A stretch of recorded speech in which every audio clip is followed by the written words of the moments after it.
Қазіргі таңда балаларға арналған тіс пастасы өте көп. Таңдайын десең, қайсына келіп тоқтарын білмейсің. Мына бір малина деген маған ұнады. Енді барлық тіс пасталарының құрамында міндетті түрде кальций болады, я. Пайдалану жолдары жазылады деген сияқты, бағасы да тиімді.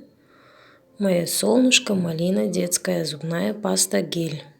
Тісті қатайтады деп жазған. Бірақ ол тісті қатайту үшін, баланың тісі сау болу үшін күнделікті жуып тұру керек, я. Соған үйрету керек деген сияқты.